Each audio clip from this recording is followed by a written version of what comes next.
Ah, that's good. Yeah. And your city could be cold, like 10 degrees or 5, no? It's Yeah. Brazil is a really big country. So at the south of the country, we came close to zero, but of the northwest, it's hotter. I live at Minas Gerais, which is I don't know, it's the in the middle of it. It's not so hot and it's not so cold.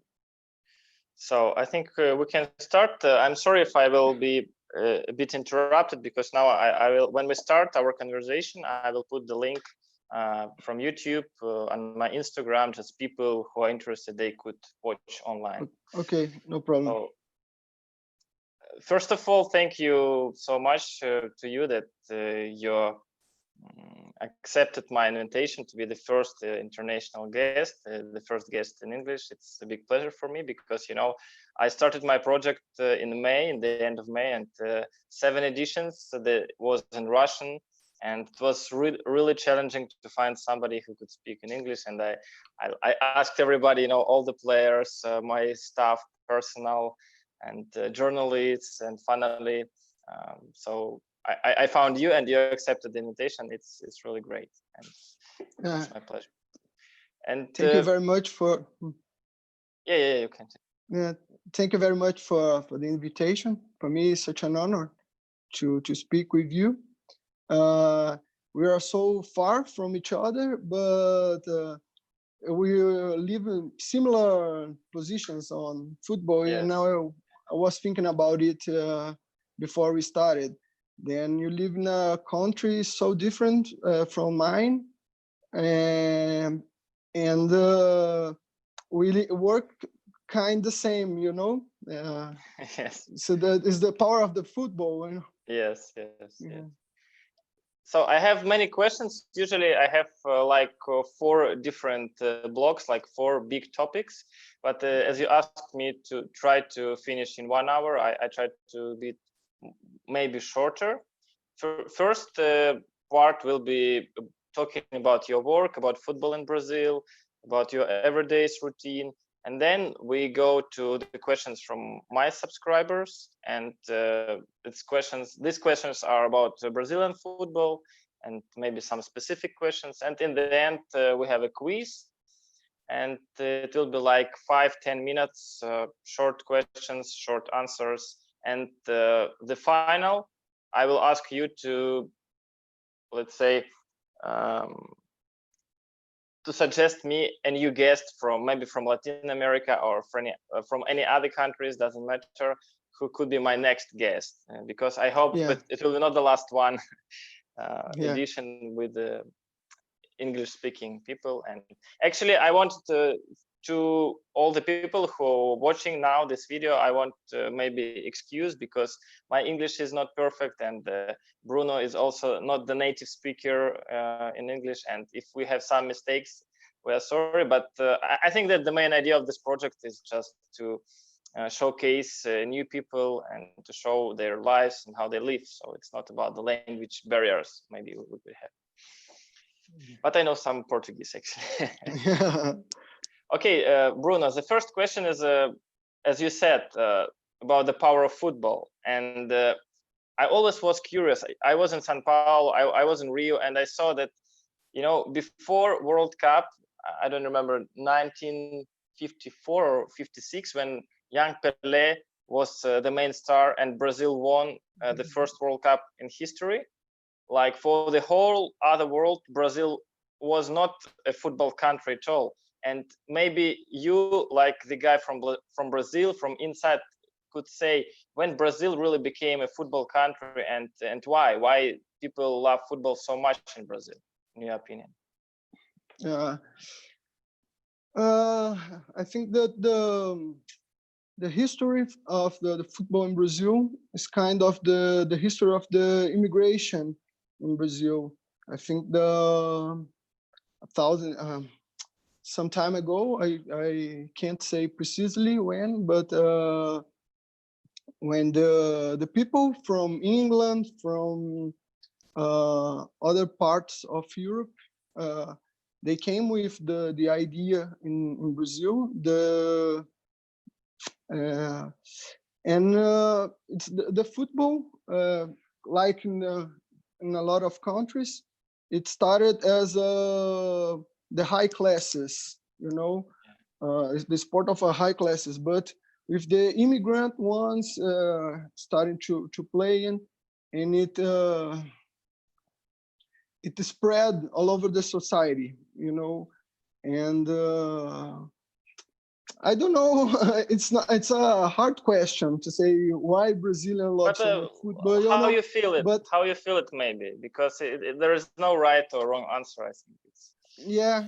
I feel like the Brazilian society was represented in football over the years, and then you said like the 58 team of Pelé and Garrincha. They started to in 58 and 62 won 2 World Cups and gave to Brazil some kind of I don't know, put Brazilian in a good view internationally, Yes. And before it, we didn't have any international stars or international sports stars and champions came from Brazil, and certainly it influenced a lot of. So, but you think that this win, this World Cup, will change something in that? But I know that 4 years before you had the final at Maracanã, and maybe 8 years. Most before. scariest remembrance of every Brazilian. Not not now. Now I think the 7-1 to Germany. Okay. Yes. It's hard for any Brazilian, but yes, at the 50th World Cup, Brazil. It's one of the first cups that Brazil did a big a good tournament, but losses for Uruguay at the finals at the Maracanã. And 8 years after it was such a how can I say? It's a kind of not a revenge, but yeah. But I understand. Yeah. I saw the movie about Pelé, but it means that at the time when Brazil hosted World Cup, when you lost this game against Uruguay, football was already popular, right? In Brazil, it was like 150,000 people, if I'm not mistaken, or something like that. Yeah. Since the beginning, the football in Brazil attracted a lot of crowds. So at 50th World Cup, we have smaller stadiums than we used to have it now, but they are all full in all the games. And maybe about your personal path to football, how did you start playing? Like, you doesn't look like the guy from favelas. So what about this difference? Like, I know that people in favelas, for them, it's maybe the one opportunity to go up socially in the lives if they starting playing football. But what about you? What is football for you? I started to. I always liked football when I was a child, but sincerely, I never was a good player. Okay. So I became later. I decided to be on the football by other way. So I studied journalism, and I worked as a journalist for a newspaper and website from Belo Horizonte, the biggest one in the city. After I ended the university, so then I was invited to start working at Cruzeiro. It was 13 years ago. I started working as a journalist at the marketing department of the club. Okay. And 3 years after it, I started to work as a press officer at the football, the first team, you know. But in general, it's difficult to get into the club in professional football, because in Russia, if you don't know anybody, it's really challenging, really difficult. Yeah, I think it's the same right here. In my case, because I was a journalist that used to cover up the Cruzeiro tournaments and games, I knew the people who was there, and they knew my work. They invited me, so I think it's kind of the same. Okay. When you was a journalist and now you as a press attaché, could you compare this reality? Like how many events the club organizes for journalists now, and how it was before when you was a journalist? Is it changing or not? Yeah, it changed a lot. We are talking about 10, 11 years ago, no, 15 years ago. Okay. Then the internet, the technology changed it so. First of all, when I was journalist, I remember when we needed to get it live, we have to send a truck to the club, when take 2 hours to have the connection to do it. And now we can have we are talking online as the journalists do it to get in the TV. You know, it's so easy, and everything became more quick now. I worked here in the last moments of the new newspapers power, and you know, the people waited for tomorrow's newspaper to see what happened in Cruzeiro, and now everything is happening and it's posted online kind of live. So the rhythm, the speed of the information, this changed a lot. And what is the main challenge for you in this case? Is it difficult for you, like to go to speed up, always to be updated? Because sometimes for me it's like disaster. You know, all the media, my colleagues, and my general director, players, everybody wants something from me. Yeah. I think just changes the places, you know, it's exactly the same. I have the sensation that I'm working from the hour I wake up to the hour I'm sleeping, because my WhatsApp, my telephone, it's always ringing. So, including if my phone rings right now, don't be surprised, you know. Yeah, I understand. Yeah, but it's one of the challenges, you know, and as a person who works with football, there are a lot of things. I used to say that we work when people are having fun, because we are always working at the nights and the weekends, and stay away from home half of the year. You know, you have to love what you're doing to. Yeah, it's not easy. And could you now remember when you the last time watching game as a supporter, as a fan, not as a press attaché? And the stadium, I mean. 2 years ago, I went to Mineirão to see Brazil versus Argentina. Great. Yeah. But still, you know, 2 years ago. My God. Yeah. I went to have Brazil and Argentina right here, and I went to support Brazil and to see Messi playing live. Yeah. Great.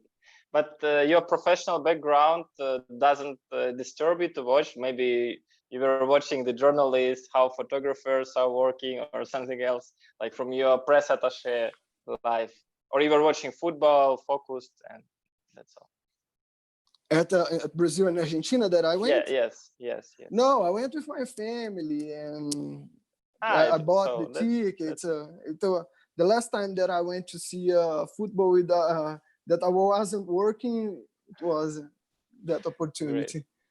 Great. Because some people, they working too much, and after that they couldn't enjoy football normally. They start watching to media officers, to tribunes, to photographers, and see how it's organized.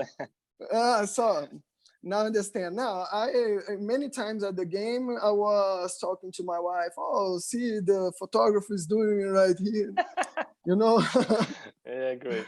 Yeah, I think it's normal. Yeah, even if I'm watching football from television, I used to pay attention on these details. As I watch European football, I'm always interested in how they are, the press are talking to the players or to the the directors or whatever. So, talking about the press, is it difficult to you working with the players if, let's say, you have a request from any Brazilian media and the guy wanted to make an interview with your player? How it works? How did you talk to the player about that? Is it possible that player will deny this interview? Yeah. Is any options? And what would you do if this interview should happen? Here, the only interview that the player it's an obligation to do is when we ask him to do the press conference. If he is the one who should give the press conference, it's an obligation. But the exclusive ones that they ask, we open to the player if he wants to do or no. But if we think that is important to the club or for the player, where we can talk to him in a open conversation and say how it could be good for him or for the club. But even if he doesn't want to do it, it's personal. We respect it. But it's not often that players deny. So usually you could discuss this, right? Yeah. Right here we have a lot of these askings for interviews. So the volume is so high. So sometimes they deny one of them, and that's okay. It's not really a problem for us to deal with it with the press. The press, they know how it goes. It's you know what is interesting for me, what I want to know, it's more personal kind of psychological part of this, because sometimes for me it's quite difficult to ask the players for interview if they deny once or twice, but I'm internally I want that this player will give an interview, but I don't have any power or instruments. I couldn't call to sport director or general director and say that this guy is bad guy, he doesn't want to give an interview.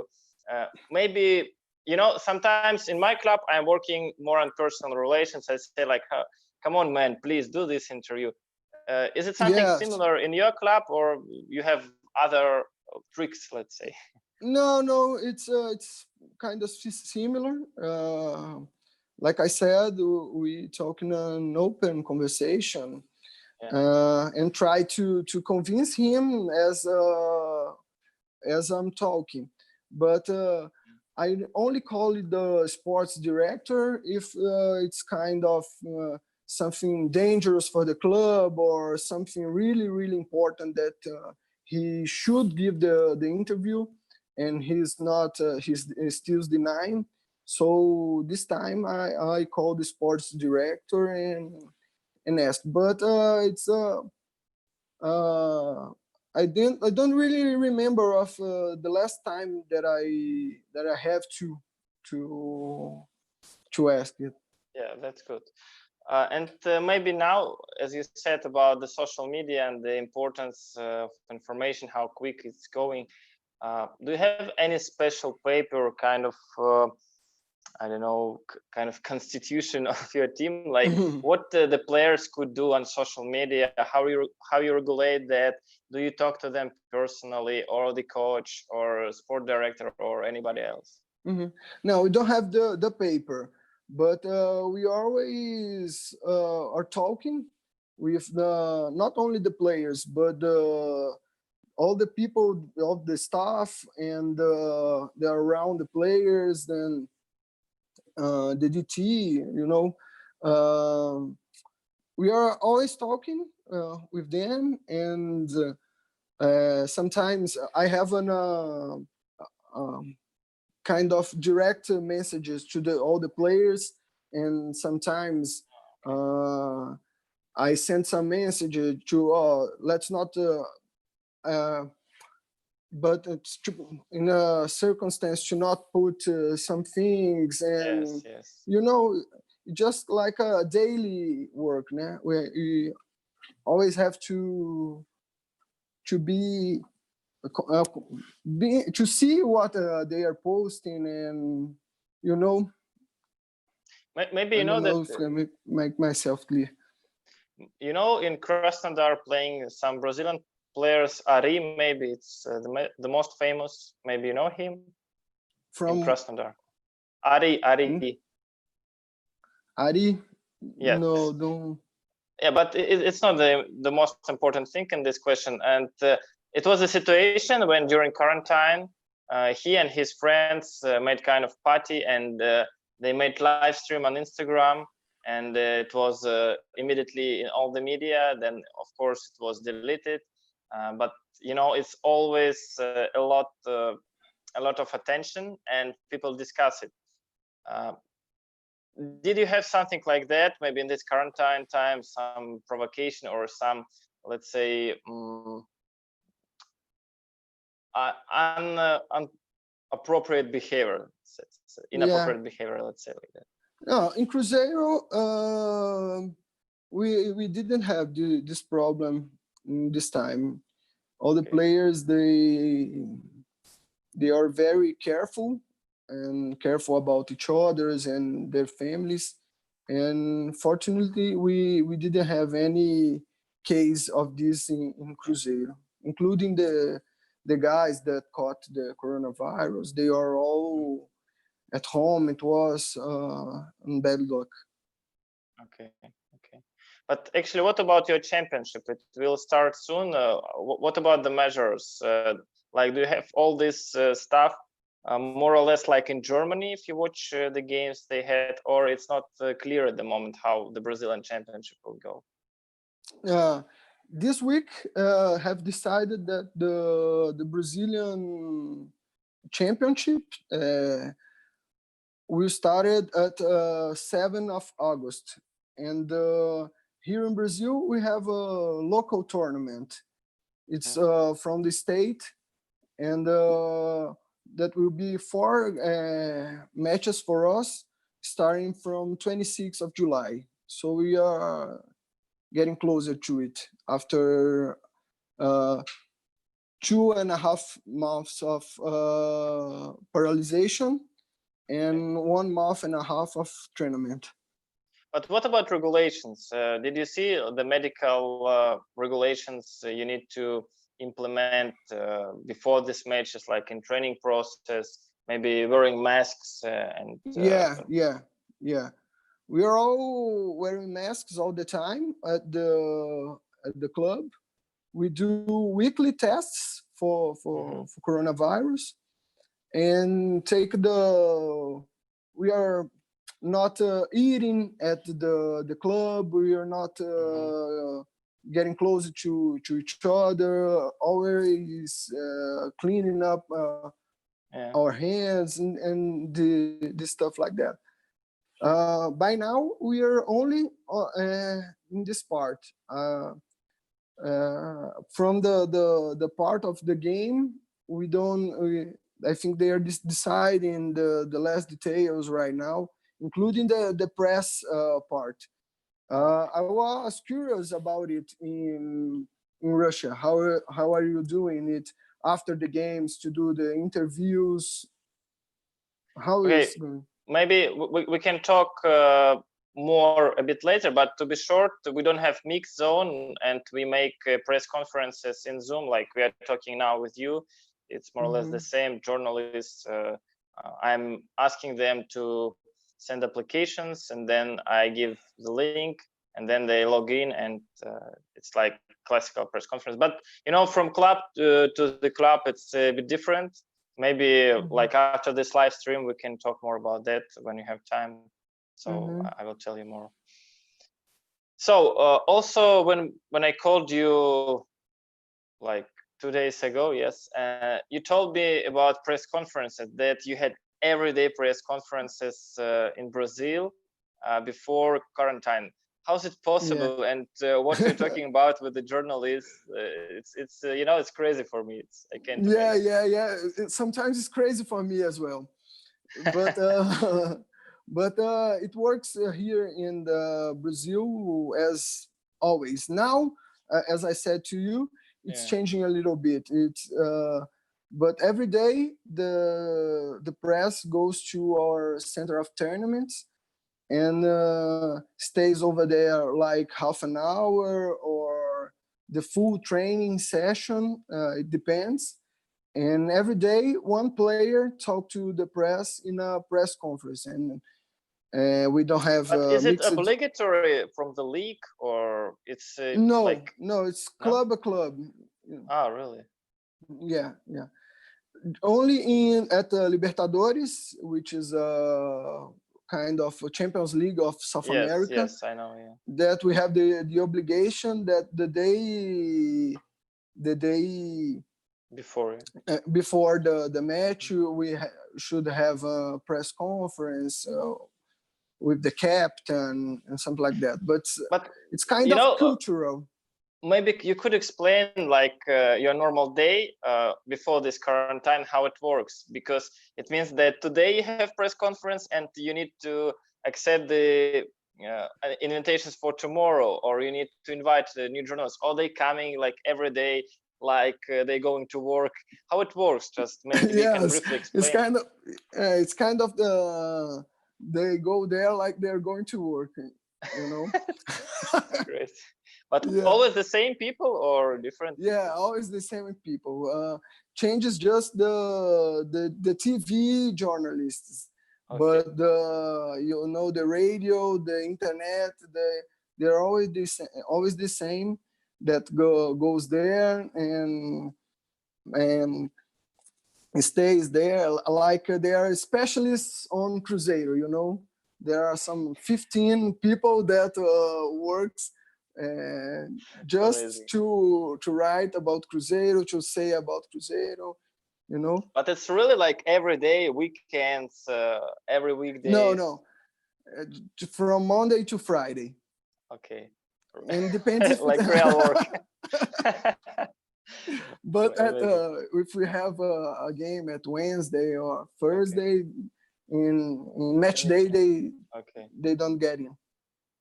But still, you know, if you have so many activities with press and press conferences, just a simple question: what are you talking about? If it should be always different players or different topics, and how long this press conference is? Like 1 hour or maybe 10 minutes? No. They are short press conference. You know, like 10 minutes, not far from this, and always changing the players.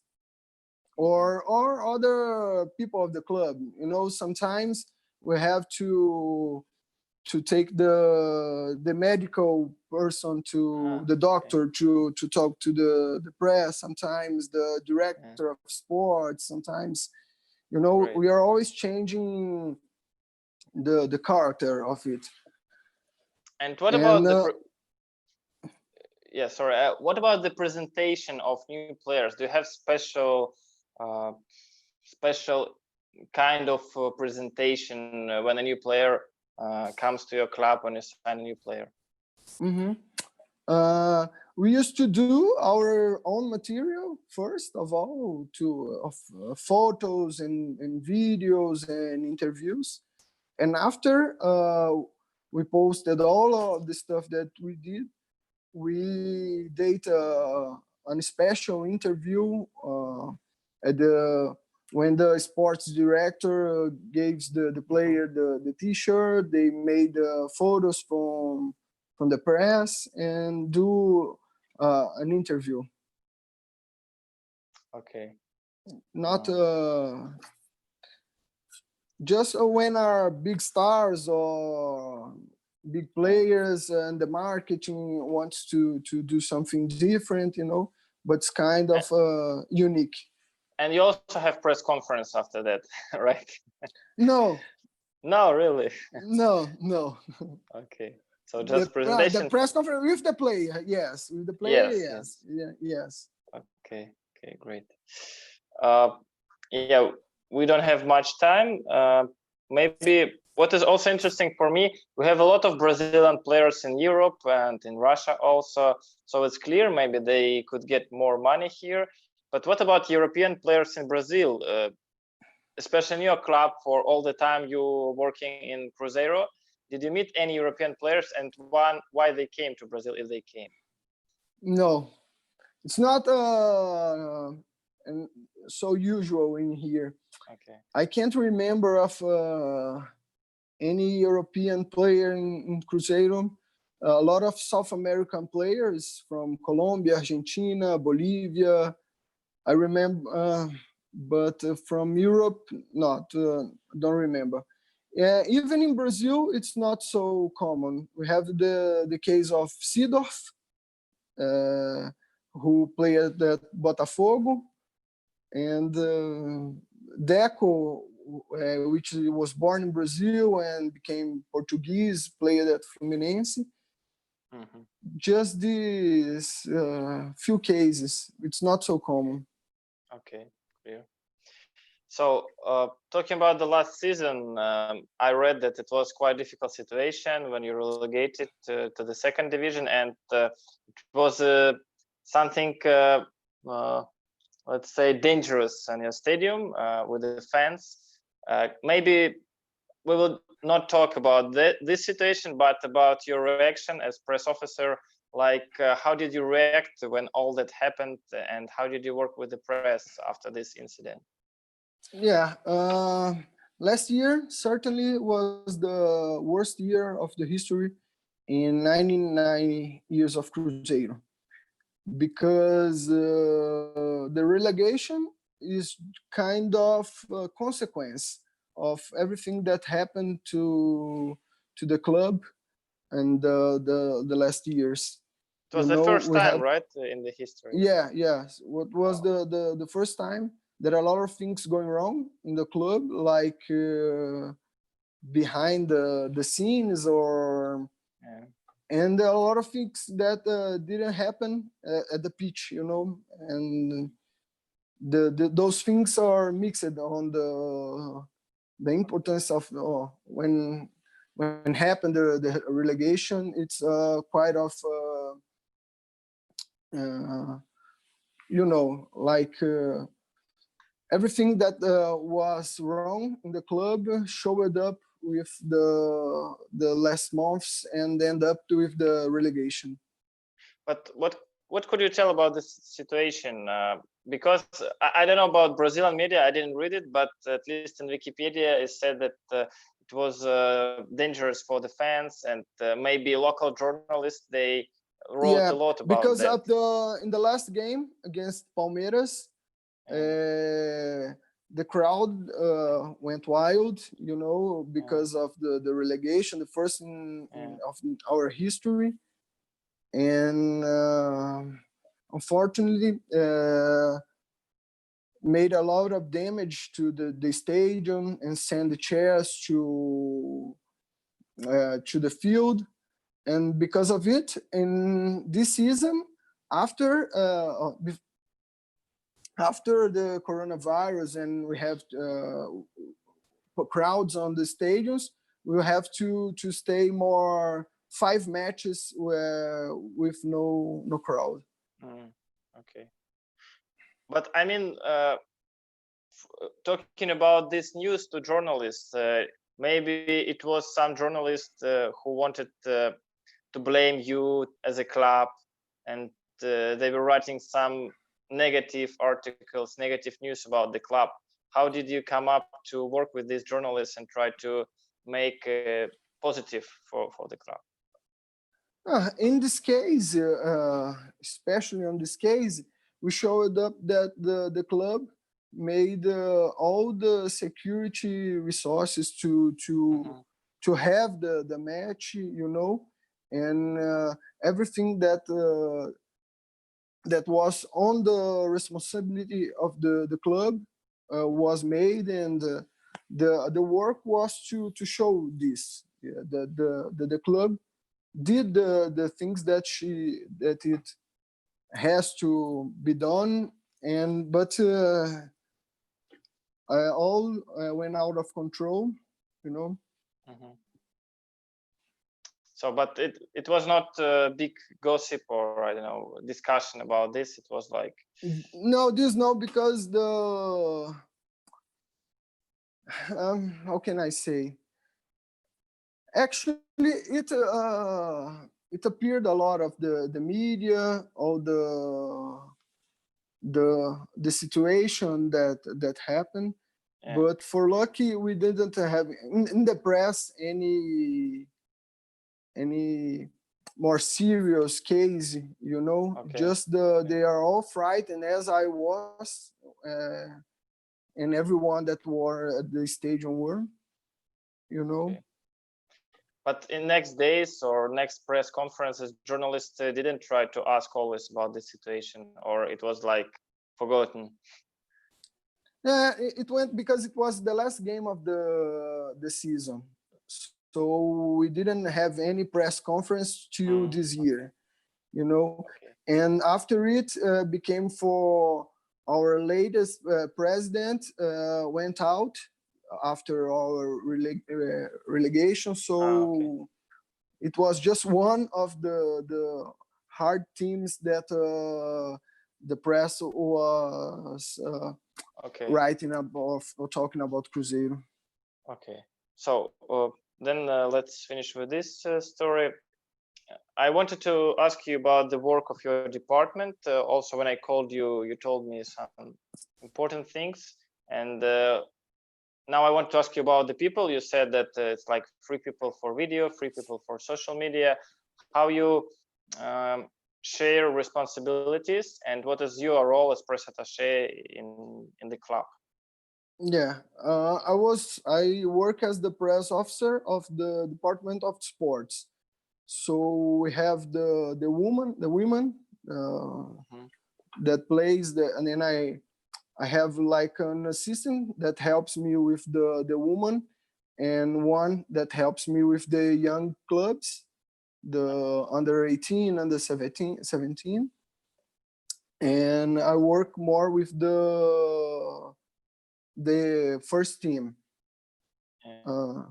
And we have 3 people that they do both of the 3 do photos and videos and editing. And we have this is the communication from the part of the sports in Cruzeiro. We have no communication institutional on Cruzeiro that stays in another building in the center of the town. Yeah. That helps. We are always connected, and the social media stays more there. We do the interviews, all of things. We give up, then we gave it to these people, this material, okay. And they worked with the, you know. And I have one more journalist that works in our website. She's writing articles. Yeah. Yeah. Okay, it's more or less clear. Let's go forward. Maybe you can say some words about working with journalists in Brazil. Is there any, let's say, cultural things? I heard that Brazilian people generally not that much organized. Like, is it true or not? And can you face it in your work, maybe when you're writing that you start an accreditation process at that time, but they come in like in 1 hour or something? Yeah. It's true. What you heard is true. It's is one of those. But the journalist, I don't know in Russia, but in Brazil, it's not a profession that earns a lot of money. You know, Yes. there are people that they really love what they're doing. They know the responsibility, the importance of what they're doing. So here in Brazil, we are not a rich country as well, and because of it, and we should respect a lot of these people here in Brazil. In a general contest, I think we are living a phase that because of the political battles, the journalists sometimes are not treated with the respect they deserve. You know, okay. I'm sorry that I It's okay. It's okay. I talked to, but just to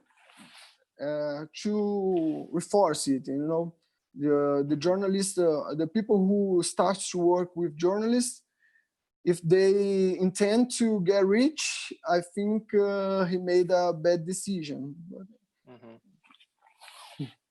And you know, for Russian journalists, the main thing, if you organize an event, it should be some meals and drinks there. Brazil. Do you provide at your press center any drinks or meals during the games? It's more because we play at the Mineirão, which is not our stadium, so it's organized by the stadium, and I know that drinks no, but meals yes. So it makes them a bit happier, maybe. Yeah, we used to do 2 times in a year a match between the staff of the Cruzeiro against the press. Wow, and that's good. Yeah, and they love it, and we from the club love it as well. It's our opportunity to defeat them to 10-0 and to prove that they only saying things, but in the time to play, they don't play nothing. But they ever won in this game? Yes. It's always like 10-0, 9-1. And then not set or upset after these games? It's okay. No, because after the game, we always made a barbecue and drink some beer. That's perfect. You know, that's perfect. I think we should start this tradition also. Yeah, you should start it. It's good. It's always, but it's really a good day when it happens, because, you know, as I said, those journalists are in the club every day. You know, yes. we have a relationship between the people at the club and the people from the press. And when we have the opportunity to play football with them, it's like the things at work stays outside, and we have having a good time together. And it's good from the relation along the year. Great. So YouTube tells me that it's 43 minutes. We have 17 more, right? It's okay? Okay, we have more 10, 15 minutes. That's okay. Okay. I have the last question, and then we go to questions from our subscribers, and then a short quiz. So my question about the famous players who played in Cruzeiro. Yeah. Maybe you can tell briefly what is the similarities between them, like. And I read Wikipedia and I saw that even Rivaldo and Fred was playing, and you said me about Tostão, Belletti, Maicon, so many famous names with whom you taught personally, maybe. Which players did you know before they moved to Europe, or you're now in connection with them? In Cruzeiro, from my memories, I always have to say about Ronaldo. Ronaldo became a player in Cruzeiro, and after some years won the World Cup, became for a while the player who scored more goals in World Cups and won the best player of the world, you know. So from my generation, it's kind of maybe the best player who played for Cruzeiro. For the people who, like my father, my grandfather, it's like Tostão or Diceu Lopes. They are classical players in the history of the football. Tostão, one of the more genius players of all times, champion of the 7th World Cup in Mexico. Diceu, who did this full career was in Cruzeiro and was respected by Pelé and Garrincha, and you know, we're talking about this kind of people who are admired by Pelé and Garrincha. And did you meet any of them personally? Diceu Lopes actually works at Cruzeiro right now. He became to work with our youth teams. Right. So I used to meet him a lot. And Tostão, not so many times. And Ronaldo only when he was playing against us, when he came back to Brazil and played at Corinthians. I thought for journalists. Come? I'm sorry. For the journalist, for the friendly game, he played for journalists, I thought. No. If he was there, he was playing at our team. Our team had a lot of ex-players of Cruzeiro. It's because... Yeah, the journalists should suffer after such games. Yeah, because a lot of people that works in Cruzeiro in some time played at Cruzeiro, you know? Yeah, like... Okay. So, tell me, and then we go forward, because it's not that much time. No, we can go forward. Listen. Okay. So, some questions. First question, why Brazilian players are so lazy talking about the media? Is it anything kind of lectures for the players that informational space is important, and they should be also like 100% motivated to talking to journalists? Yeah. I think it's cultural. You know, I think one of the big questions is the things. It's about the language. You know, we're here in Brazil. We speak Portuguese, which is known only in Portugal. We have Portuguese as a native language, and including for me, it's I work with the press. You know, it's hard to stay speaking in English. You know, and I think it's one thing that probably when they are in Europe, they don't feel so comfortable to talking to the press. I know I have some friends that works in Europe. They are from Brazil, and they say that it's easy to interview the Brazilian players by the Brazilian journalists because of the language, you know. Yeah, they feel more comfortable talking in this natural language, you know. But I don't think it's a lazy thing, you know. A lot, of course, we have some cases of it, but I don't think it's general. But in general, you agree that Brazilian players could be more lazy in terms of media in Europe than inside of Brazil? I don't know. I don't have an opinion formed on that. Okay, it's fine. It's fine. Don't worry. Let's go forward. Another question. The stories of Brazilian players, usually it's the story of success, like the guys going from poor districts, from favelas. But what about the rich kids? How big is the percent of rich kids playing football, or maybe the guys from rich families, they go to play other sports? Yeah. Brazil, it's kind of the football. It's the sports number one with no opponent. So the guy from the rich family or the guy from the poor family, the main sport is football. You know, they play. But in Brazil, we have the number of people that are poor are so bigger than the rich ones, and the football is kind of a mirror of that, you know. And they have more motivation, maybe. Yeah, sure, because they know if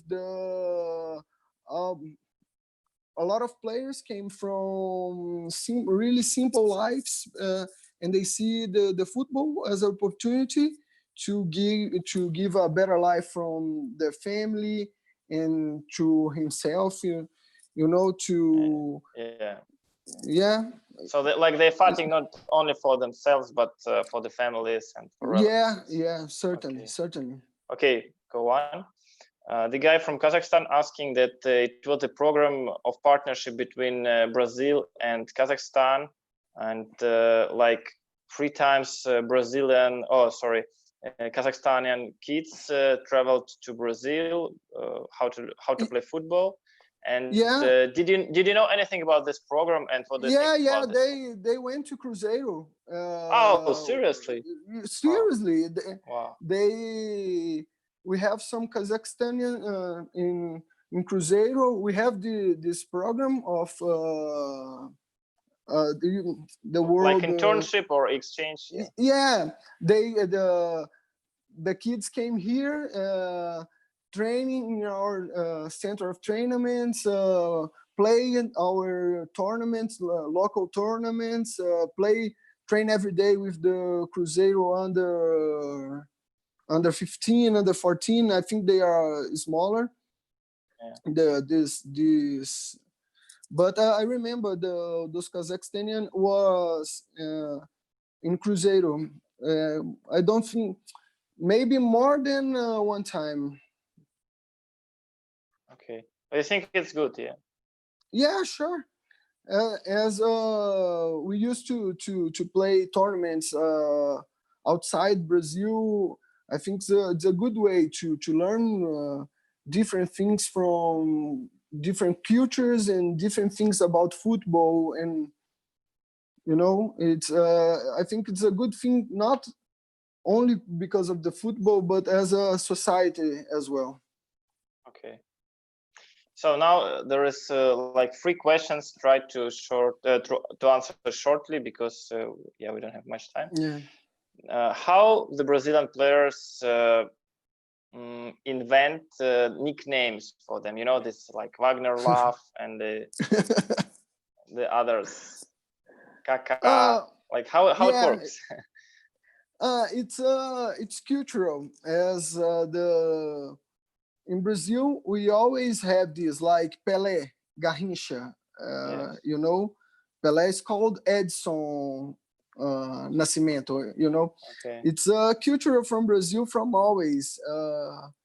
In in Cruzeiro, the guys that came from the under 20 teams to the first team already came with nicknames. Today we have Popó, Kaká, Dedé, a lot of.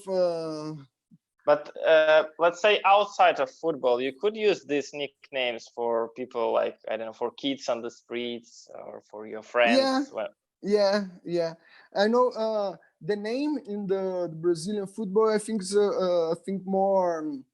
It's not so formal, you know. Okay. Like in Argentina, they also have nicknames for the players, but the players are known by their names. Like I know that you like in Inter, like Lautaro Martinez is like El Tigre, the tiger, you know. But he's known as Lautaro Martinez. But here in Brazil, probably he'll be known by Tiger. Okay, yeah, that's nice. What is the football secret of football kids in Brazil, and why many Brazilians really good players? I think it's cultural, you know. It's not a recipe. Like I used to think about Uruguay. Uruguay is a small country, as have the same size of my state in Brazil, and make every year a good player and top players in Europe. You know, in Brazil, I think it's cultural in many ways. Rivaldo used to say that he became a more player because in his streets has more holes than the others, you know. and like to score the goals. Yeah, and he had to adapt himself to. And it was in the past an important thing in Brazil. The football that were playing at the streets, you know, at the beach, and nowadays we have less of it because of the constructions and the big cities. We don't see as you used to see people playing at the streets and trying to improvise something, which is one of the best things in Brazilian football. So, and since kids in Brazil, I think the kids are not forced, but how can I say, suggested to improve her techniques, you know, to control the ball well. Like the level of competition is very high. I think maybe a lot of people playing football and they need to be better. Yeah, certainly. And we can see this fact even in the professional league, because Brazil is a country that when starts a tournament, maybe in 20 teams, 10 can win the championship. You know, it's not like Spain or Italy that you pick up two or three. The budgets are more or less the same. We have 3 or 4 teams with more budget. Okay. But it's always Cruzeiro is not one of the top budgets of the league. But in this last 10 years, we won 2 championships and 2 cups. You know, it's there are a lot of teams that have the tradition and a huge base of supporters. Okay, so and the last from this, what do you think about the naturalized Brazilians in Russian national team? Maybe, you know, Guilherme, Mario Fernandes. Yes. What do you think personally, and what Brazilian people about such naturalized players? Maybe not only in Russia, but in different national teams. I can say by myself. Okay. I think if in case I don't know personally Guilherme or Mario, But I think in the case of Mario went really young player from Grêmio to Russia. It's been there like so many years, used to live there. And Russia is the country that gives him the opportunity to play professionally, to have a better life for him or his family. And if he feels that he can give it back to Russia, playing as a national player of the country, and if he feels like some part of him, he's Brazilian, but has a part of his Russian, I think it's great. I don't really see a problem if in this fact, as if he giving back what the country gave to him. So maybe you could choose the best question from the last one, like from the last 5 or 6, which I told you, because I have a small gift to the winner. So what question did you like more? What question did I like more? Yeah, from the last 5 or 6. I think about the nicknames, because I think it's okay, a funny thing about football in Brazil, and I always kept myself thinking before it, that Brazil, maybe it's the only country that the players are not known by their names, but yes, the exactly. nicknames. Yes. It's kind of a different thing in Brazil. And I so like, actually, and I personally like the players with nicknames. Always, as I said in Cruzeiro, when I came a player with a nickname, I don't use it in his young player. I don't try to him change his name. No, I think it's a cool thing. It's a cultural thing about Brazilian football. Actually, this question was from Nastya Davidova, and she speaks Portuguese as well. And maybe you could congratulate her in Portuguese, and then we go. Parabéns, Nadia. Muito obrigado. Okay, thank you. And now a quiz. It's like 10, 15 questions, but you don't need to answer long, just briefly. Okay. Three main qualities of the best press officer. I'm sorry, can you repeat it? 3 main qualities of the best press officer. To be attentive, attentive. Yeah. To have dynamism, And the third one, never stays away from the telephone. That's a good one. Good one. Could a press officer always be honest? Always. It's a difficult one, but I don't like to lie, and I always think that's the worst way to do. I think that because one day or another it's uncovered the lie. So, but we know that a lot of things there are decisions that are not made by ourselves. So sometimes the for the clubs is best to say something, but here now we always try to, if we don't want to say something, we just don't say this thing. That's no, don't say other thing that's not true. But did you think that it could happen something that you quit the job if, let's say, your general director or somebody will ask you to do something you don't see as appropriate for you? Is it possible?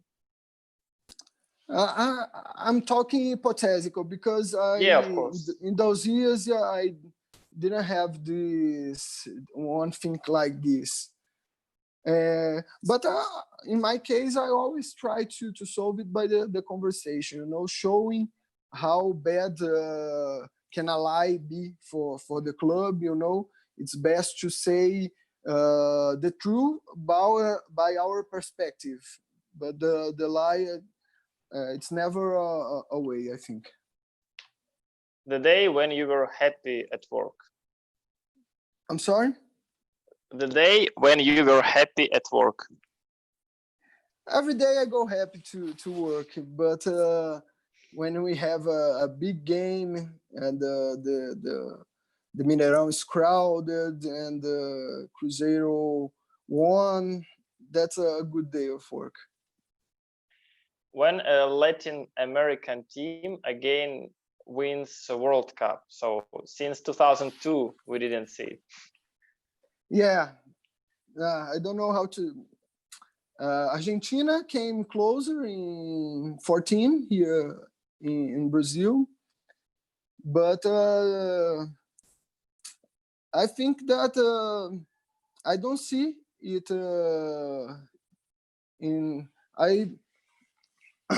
of course that I wanted to Brazil won the next World Cup, but I don't see any South American winning this right now. I think that we are in a moment that the European national teams are better than ours. Top 3 Brazilian football players at the moment. At the moment, yes. Number 1, Neymar. Number 2, Alisson, the goalkeeper of Liverpool. Yeah. And the third one, Roberto Firmino from Liverpool as well. What if Brazilians stop playing football? Can you repeat it? What if Brazilians stop playing football? What happened? I don't know, because I think it's one of the main things about the Brazil. We are kind of in the middle of the coronavirus over here. We didn't reach the top. We are having a lot of cases by now, and the football is coming back. We didn't waited from the top to came, and we are having competitions, preparing to play because of the importance of the football from the Brazilian society, And I don't see it, the Brazilians stop playing football. There will always be someone kicking a ball in somewhere. Even if it's illegal, you will play football. Even if it's illegal. Okay. The strangest football game you ever seen?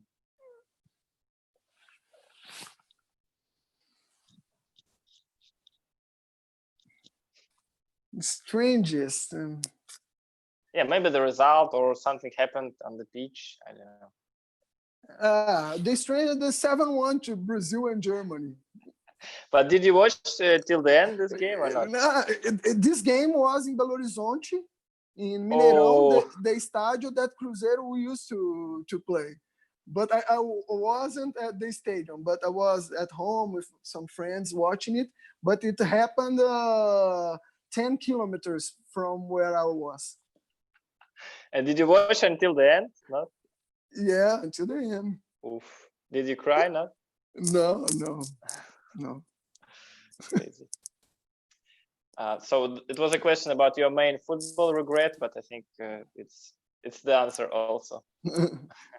No, but I don't think I care so much more about Cruzeiro than the national team. So Cruzeiro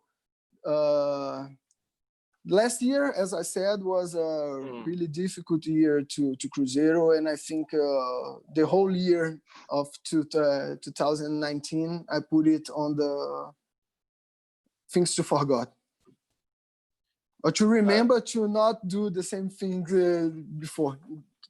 after it. What is the uniqueness of Brazilian football, like in few words? What do you think? Why it's unique?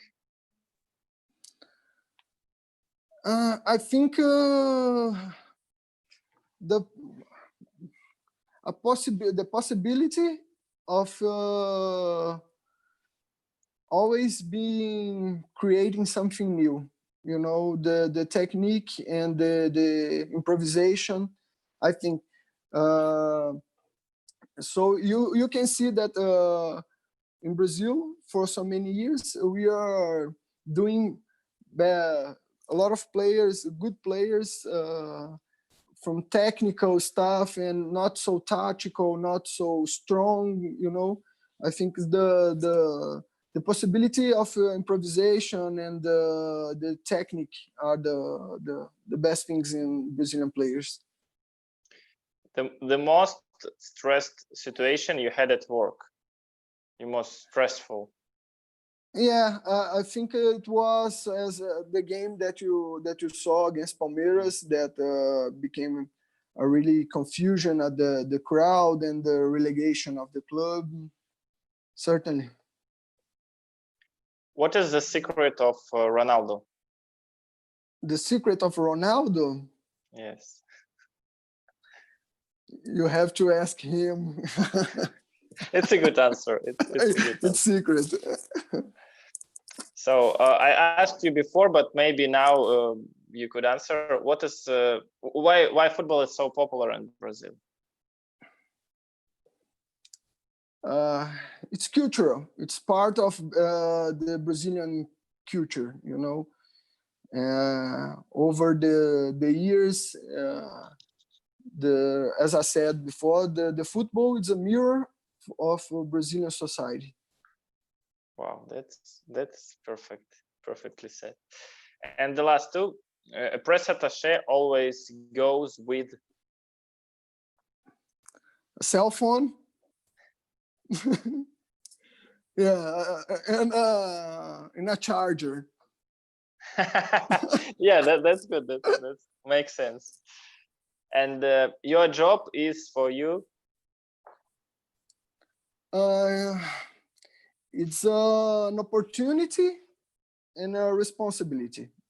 An opportunity because it's how I gave a better life for my family, my son, and a responsibility because I know that I work from a team that have 9 million supporters, you know, and I know that a lot of people wanted to be in the position that I'm in, you know, inside the club, inside the decisions, living it daily, you know, and I always have to think about this responsibility because everything that I'm doing, that I'm thinking, that I'm planning, it will be important for so much people because there are really so much people that the main thing about their lives is that they are supporters of Cruzeiro, you know. After it, he's a son, he's a boyfriend, he's a Catholic, wow. he's you know. But first of That's all, great. I'm a Cruzeiro supporter. You know, we have to think of these people, those people's in case of really fragile situation, you know, physical or social difficulties, that the only joy of his life is to see Cruzeiro play, to support, you know. And I like to think about those people when I'm doing my work, to always be correct and do the best for the institution. But let's say if you go to the city and go to the one bar and say that I'm press attaché of Cruzeiro, people will say like, wow, that's great.